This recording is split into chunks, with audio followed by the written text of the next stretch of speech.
It started as a tribute to the classic American sports car, cut from the same cloth as America in 1989. Muscular, aggressive, with a powerful engine and a willingness to take on the world.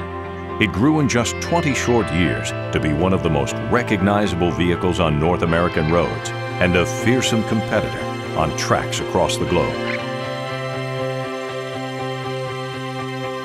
The first Dodge Viper RT10 rolled off the line in 1992, based on a design first made public in 1989 at the North American International Auto Show in Detroit. It was one of the rarest of a rare breed, a concept sports car that actually became a production car, though from the very beginning, Viper was no ordinary sports car. Throughout its storied history, Viper would be shepherded by a dedicated group of enthusiasts united in their love of performance vehicles. Known originally as Team Viper, they would transform into SVE, PVO, and finally SRT, changing names but not commitment as the Viper evolved from rarity to prodigy.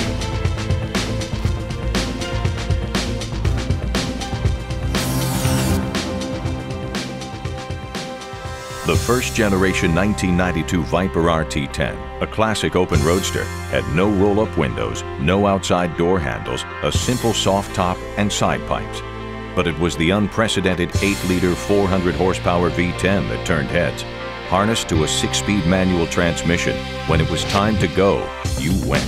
The first generation of Viper encompassed the 1992 through 1995 models, and as the years progressed, so did the RT10, adding creature comforts such as air conditioning, a hardtop, colorful interiors, and power windows. A wide selection of colors, racing stripes, and 5-spoke wheels added to the exterior appeal. In 1996, Dodge introduced the second generation of Viper, the Viper GTS Coupe. With the 450 horsepower V10 from the previous year paired with a new speedometer that would reach 200 miles per hour, owners and competitors alike knew that speed barriers were about to be tested. It's no wonder that the 1996 Viper GTS served as pace car for that year's Indy 500.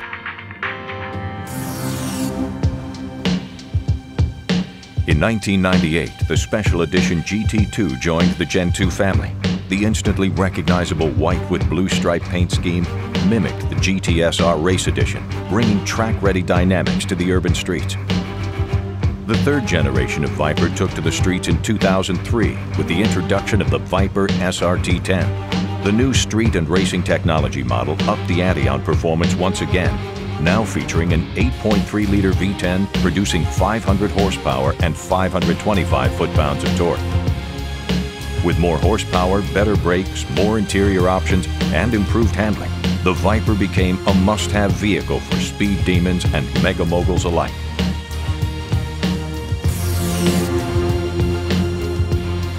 In 2008, Viper got another bump in power, this time to 600 horsepower.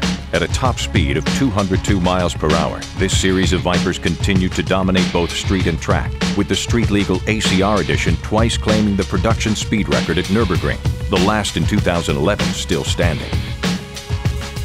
In addition to greater power, Viper enthusiasts welcomed 2010 as the year of special editions.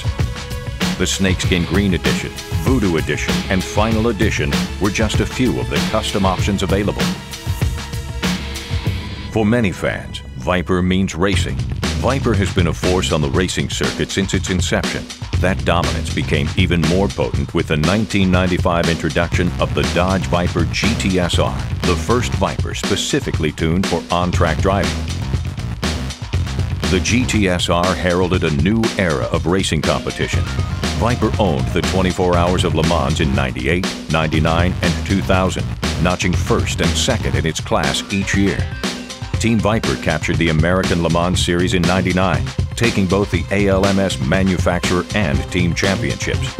In 2000, Viper beat everyone in every class, even the prototypes, to take the Rolex 24 at Daytona. It's no wonder that everyone wanted to get in on the action, and the Viper Competition Coupe made it possible.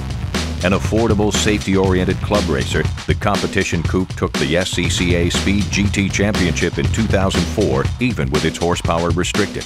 For those in search of unrestricted racing thrills, there's the Viper Cup and the Viper Racing League.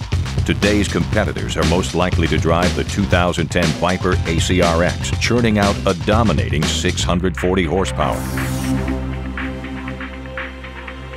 Every iconic brand has fans, but few brands have the kind of relationship that Viper shares with its owners and enthusiasts. Factory-sponsored annual events such as the Viper Owners Invitational, known as the VOI, bring owners together to meet Viper engineers, swap stories, and offer first-hand input regarding the car's characteristics and design. Viper Nation, as the fan base is known, all comes together within the Viper Club of America, a global community known for its charity events and Viper rallies and car shows. The relationship between factory and enthusiast is a strong one. The fans even help with selecting and naming the logos. Sneaky Pete and Fangs will be followed by Striker, which fittingly won its name by popular ballot at the Viper Owners Invitational in 2010. As might be expected, the Viper owner experience is unlike any other. In the factory pickup program, Viper owners can watch their vehicle being built at the factory, receive delivery there, and drive off into the sunset.